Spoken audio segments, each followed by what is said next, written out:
Olá, seja bem-vindo ao estudo de hoje. Hoje iremos aprender a maneira extraordinária como Deus conduziu a reforma na Suíça. Iremos ver também como Genebra se tornou o centro para a divulgação da mensagem da reforma.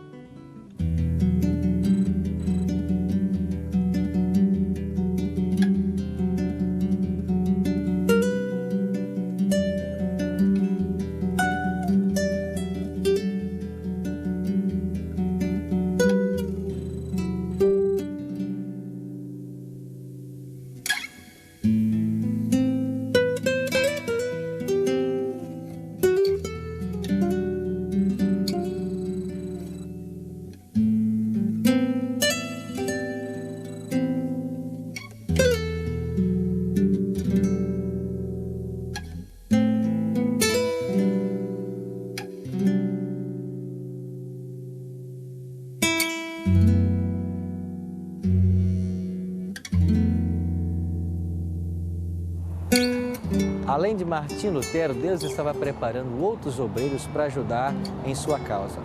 Em uma das escolas aqui de Paris, havia um jovem que dava mostras de espírito robusto, ardor intelectual e devoção religiosa. Seu gênio e aplicação logo fizeram dele o orgulho do colégio. Seu nome, João Calvino.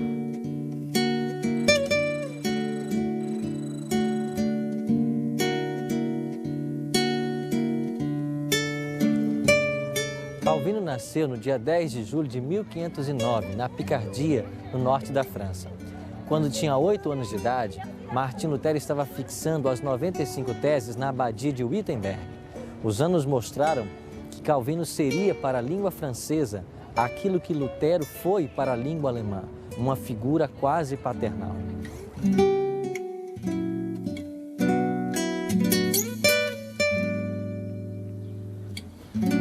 Calvino fora educado para o sacerdócio. Com apenas 12 anos de idade, foi colocado como capelão de uma pequena igreja. Ele achava que realmente os protestantes eram hereges e mereciam o fogo para o qual muitas vezes eram enviados. O que ele não sabia é que um dia ele seria colocado face a face com essa heresia e seria obrigado a testar a teologia romana, combatendo com a teologia pregada então pelos protestantes.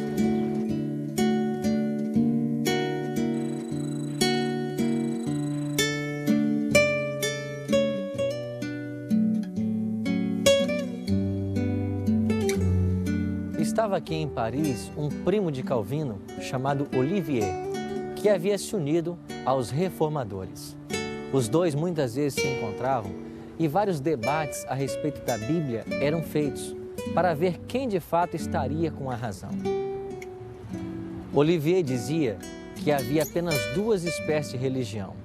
Uma do mundo, que ensinava que os homens podem ser salvos por suas boas obras e cerimônias, esta inventada pelo homem, e a outra religião é a revelada na Escritura Sagrada, que ensina que o homem deve esperar salvação unicamente pela livre graça de Deus.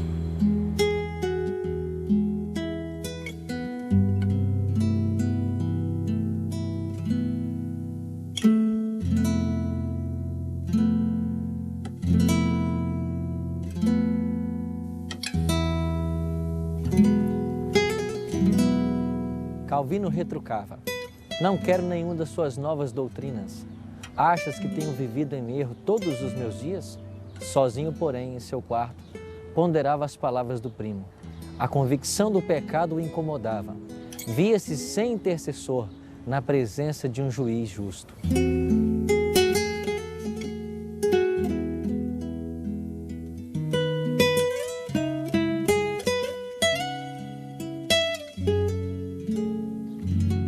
Enquanto se empenhava nessa luta espiritual, Calvino casualmente visitou uma das praças públicas aqui de Paris e assistiu à queima de um herege. Ficou maravilhado ante a expressão de paz que se esboçava ao semblante do mártir, entre as torturas, a agonia da morte cruel, sobre a mais terrível condenação da igreja.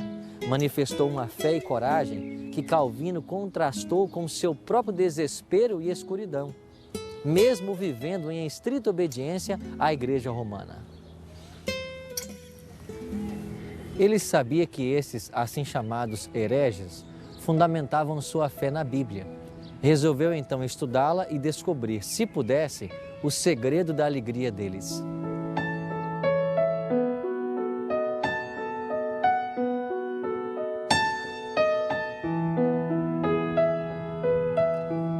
Resolveu então se dedicar ao evangelho pregado na Bíblia.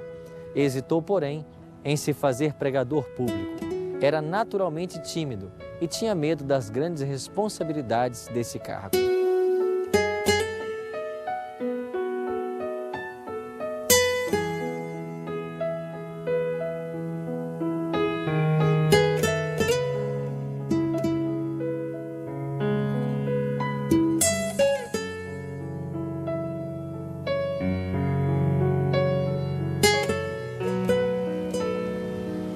Calvino estava ainda em Paris quando ele descobriu sua fé. As autoridades tentaram levá-lo às chamas, mas, ajudado por alguns amigos, ele fugiu por uma janela do local aonde estava para os extremos da cidade. Posteriormente, fugiu para o sul da França e, sob o abrigo da princesa Margarida, ele encontrou proteção. Mas em seu coração ainda havia o desejo de evangelizar esse país.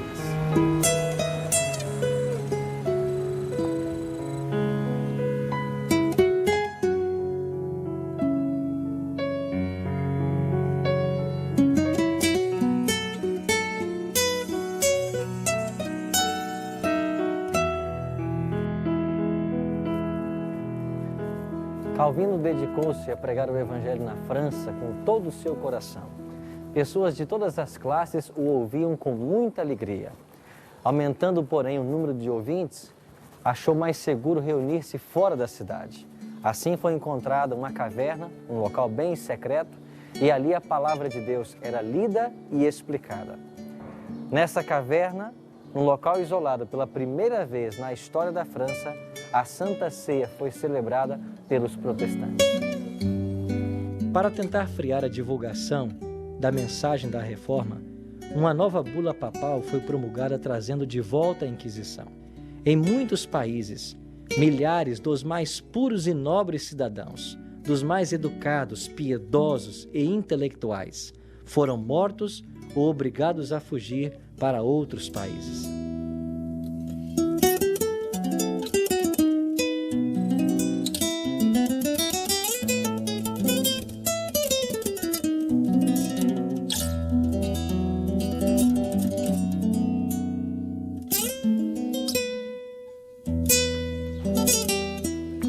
Roma usou de todas as formas para tentar acabar com o protestantismo, retirar a Bíblia do povo e estabelecer as trevas, a superstição e o erro que prevaleceu durante a Idade Média. Mas Deus, através da sua bênção e de homens que levantou para manter avante a sua obra, não permitiu que a reforma desfalecesse.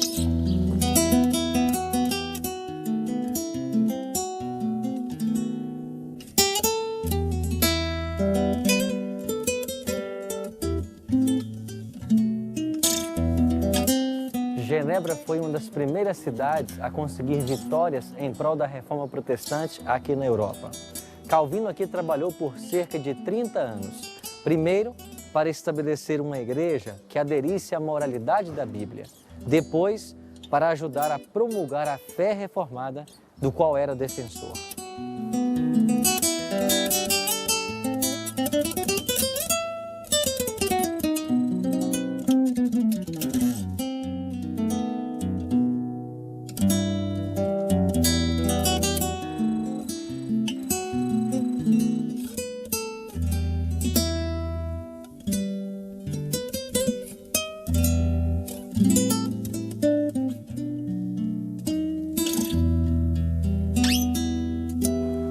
Pastor, que influência teve Genebra para a consolidação e difusão da fé reformada?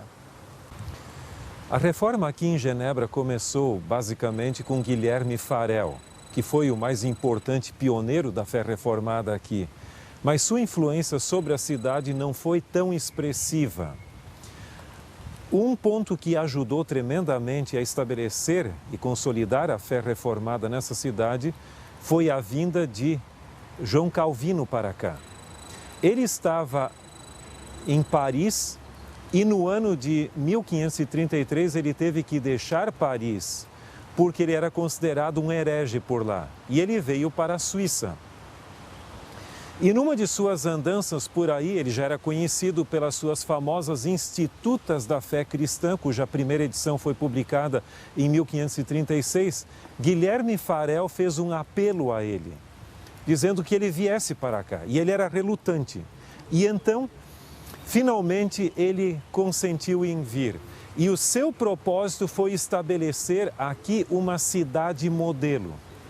Além da pregação e de tornar a vida da cidade no sentido religioso e político, de acordo com o que ele entendesse ser os ideais bíblicos, ele também tinha o sonho de estabelecer a sua academia. O plano era uma universidade, mas ele finalmente conseguiu, no dia 5 de junho de 1559, estabelecer a sua academia para treinamento de pastores. Embora ele já os instruísse anteriormente, essa cidade se tornou praticamente o centro da fé reformada. Daqui saíram pastores e pregadores para várias partes da Europa, especialmente para a Inglaterra, onde deu origem ao puritanismo, a Escócia e outros países mais. Talvez um dos maiores exemplos da influência que essa cidade teve foi John Knox, que até aparece ali no mural como o último deles. Ele foi o grande reformador na Escócia e ele disse que desde os dias dos apóstolos nunca havia havido um lugar onde o cristianismo fosse tão puramente ensinado como na escola de Calvino.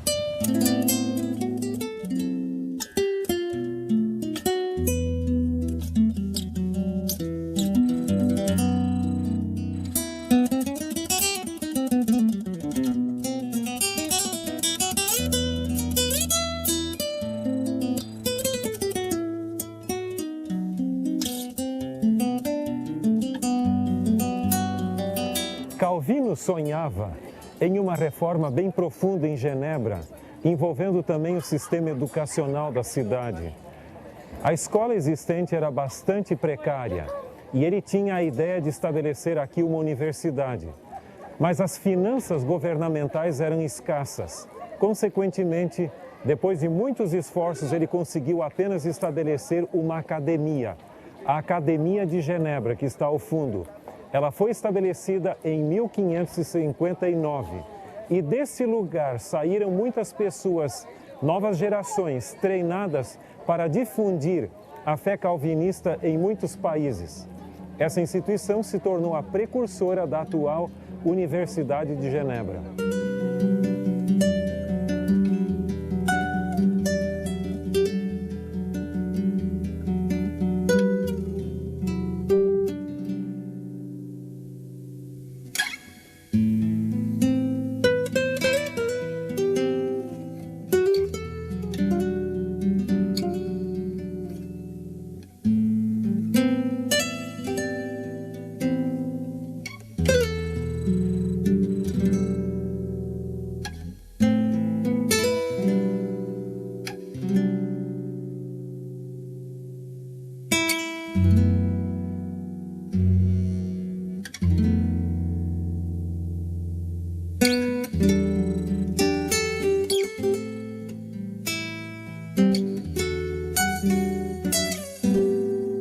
Pastor, quão abrangente foi a influência de Calvino sobre a cidade de Genebra?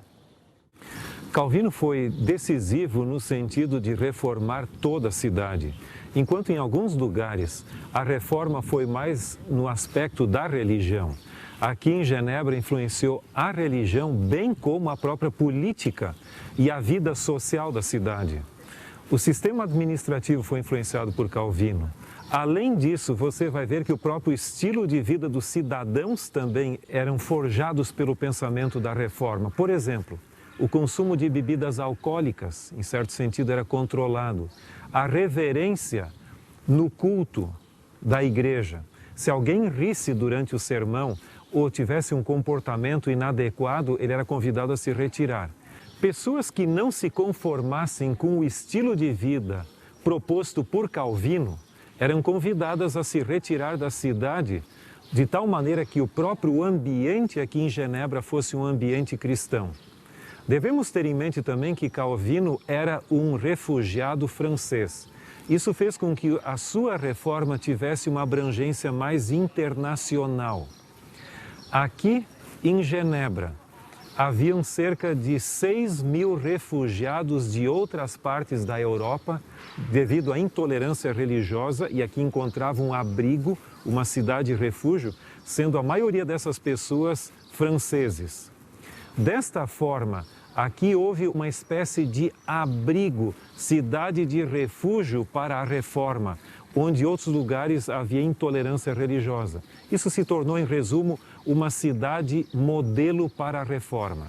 Calvino pregou inúmeros sermões aqui na famosa Catedral de Saint-Pierre, mas suas mais importantes palestras e séries sobre os livros bíblicos foram proferidas naquilo que se chama a Capela de Calvino. Pessoas da cidade e de outros lugares assistiam essas palestras, se convenciam dos seus ensinamentos e levavam a mensagem de Calvino para outros lugares da Suíça, bem como de outros países. Em seus últimos anos de vida, a saúde de Calvino começou a vacilar, sofrendo de enxaquecas, hemorragia pulmonar, pedra nos rins, foi por vezes levado carregado para o púlpito. João Calvino faleceu então em Genebra, no dia 27 de maio de 1564.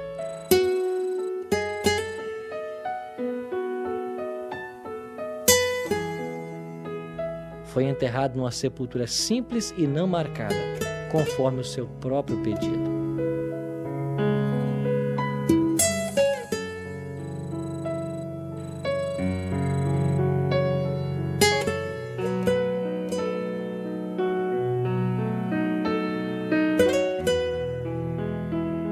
Os principais reformadores foram homens de vida humilde, homens que, em seu tempo, eram os mais livres do orgulho e da influência do fanatismo. Entre estes estava Ulrich Zwingli.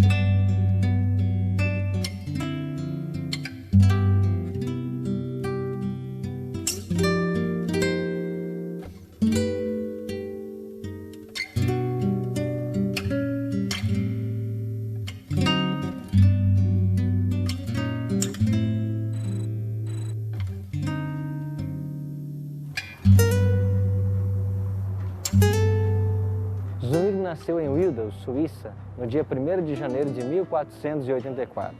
O ambiente em que viveu na meninice e os ensinos que recebeu foram de modo a prepará-lo para a sua missão futura. Criado em meio à natureza, seu espírito foi logo impressionado com o senso da grandeza e da majestade de Deus.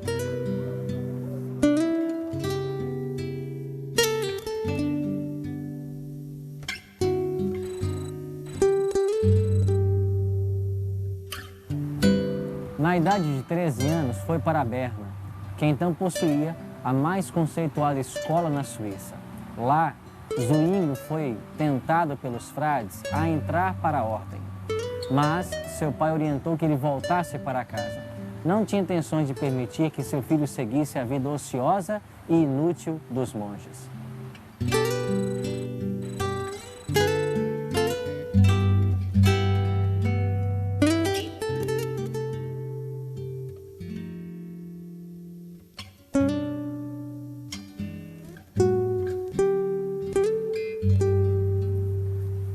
A ordem foi obedecida, mas o jovem não poderia estar contente por muito tempo em seu vale natal e logo retornou aos estudos, dirigindo-se depois para a Basileia. Foi ali que Zwingli ouviu pela primeira vez do Evangelho da Livre Graça de Deus, através do professor Wittenbach.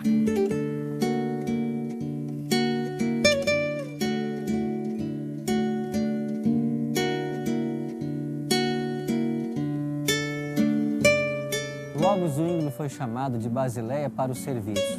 Seu primeiro campo de trabalho foi uma paróquia alpina, não muito distante de seu vale natal. Ali recebeu a ordenação ao sacerdócio. Quanto mais pesquisava as Escrituras, mais claro era o contraste entre as suas verdades e as heresias de Roma.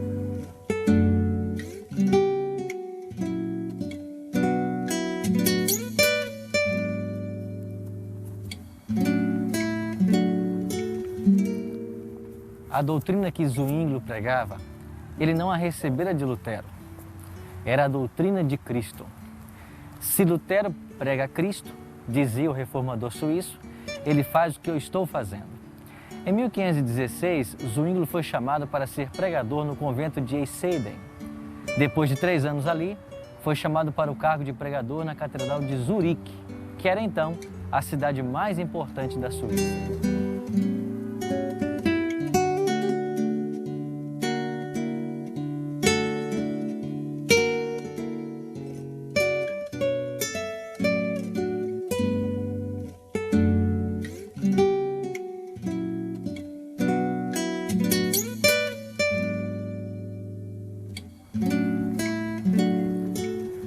Ao chegar aqui em Zurique, Zwinglio começou a pregar a respeito da vida de Cristo conforme ensinado no Evangelho de São Mateus.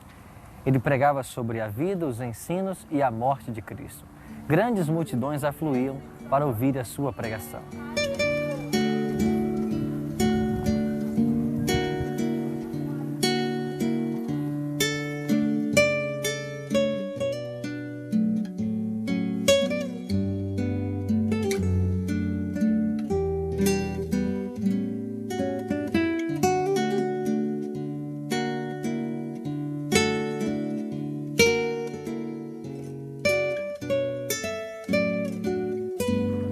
Pastor, como começou a reforma aqui em Zurique, na Suíça?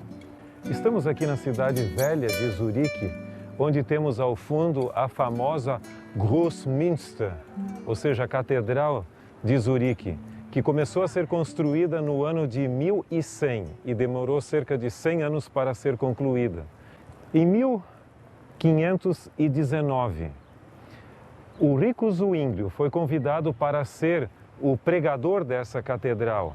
E quando ele veio aqui, ele veio decidido a pregar a palavra de Deus, começando pelo Evangelho de Mateus e pregando todos os evangelhos, porque ele gostaria que o povo tivesse uma visão mais clara de Cristo. Obviamente, ele se valeu do Novo Testamento grego de Erasmo de Roterdã, que havia sido publicado em 1516, ou seja, 3 anos antes. E aí ele percebeu que os ensinamentos bíblicos no seu original eram bem diferentes do que ensinados pela Igreja Católica. Além disso, há o fator político. Zwinglio havia acompanhado como capelão algumas gerações de soldados mercenários, porque a Suíça tinha o hábito de alugar seus jovens como soldados mercenários para a peleja, por exemplo, na Itália. E ele viu o quanto isso estava prejudicando a moral, quanto o seu comportamento dessa nova geração, bem como muitos voltavam lesionados fisicamente com outros problemas. E ele decidiu que deveria ter uma reforma não apenas espiritual, mas até mesmo política. Para Zwinglio, a reforma não era meramente um movimento religioso, era um movimento religioso, social e político. E esse foi o perfil que ele assumiu. Aqui em Zurique foi abandonada a missa em 1525. Houve outras reformas significativas quanto à questão do tráfico de indulgências e também das relíquias e outros aspectos da religião católica. Portanto, foi um processo significativo a consolidação da reforma aqui no que se chama de Suíça alemã.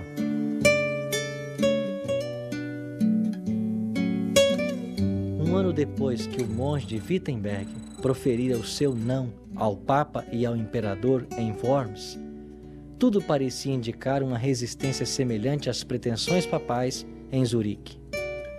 Ao mesmo tempo em que muitos cantões aceitaram a fé reformada, outros se apegaram com cega persistência ao credo de Roma. Sua perseguição aos que desejavam receber a verdade deu finalmente origem à Guerra Civil. Zwinglio juntou-se aos seus soldados como capelão na guerra de 1531, morrendo em combate. Tombou assim mais um dos gigantes da fé, que sacrificaram tudo para ver a verdade de Deus sendo exaltada acima da tradição e dos erros comumente pregados.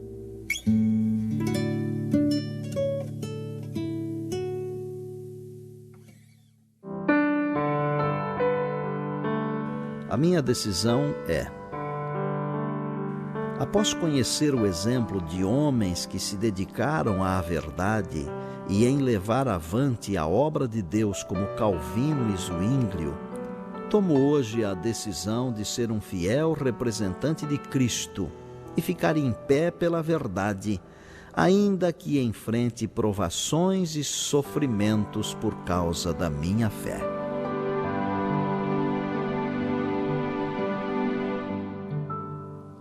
Se esse é o seu desejo, ore comigo agora. Bondoso Deus e Pai, ao ver a forma maravilhosa como o Senhor conduziu a Tua obra, levando avante a verdade, desejamos nós também ser instrumentos Teus para a proclamação do Teu Evangelho àqueles que ainda não conhecem. Assim como usastes muito desses Teus servos no passado, usa-nos no presente, para que nós possamos também ser luzes nesse mundo de trevas. Isso te oramos, em nome de Cristo. Amém. Roma estava triunfante com a morte de Zwinglio e outros heróis da fé, e em muitos lugares parecia prestes a receber tudo o que perdera. Mas Deus não abandonara sua causa, nem o seu povo. Estava suscitando em outros países obreiros para levar avante a obra da reforma. A verdade que por séculos fora deitada por terra deveria ser restaurada, a sua pureza inicial. A reforma que fora plantada pelos valdenses nasceu nos dias de Wycliffe, crescera nos dias de Lutero, agora deveria brotar finalmente. A verdade de Deus hoje está sendo restaurada e todos nós somos chamados a participar desta obra divina. Qual será a sua atitude em relação ao chamado de Deus e às verdades que você tem aprendido?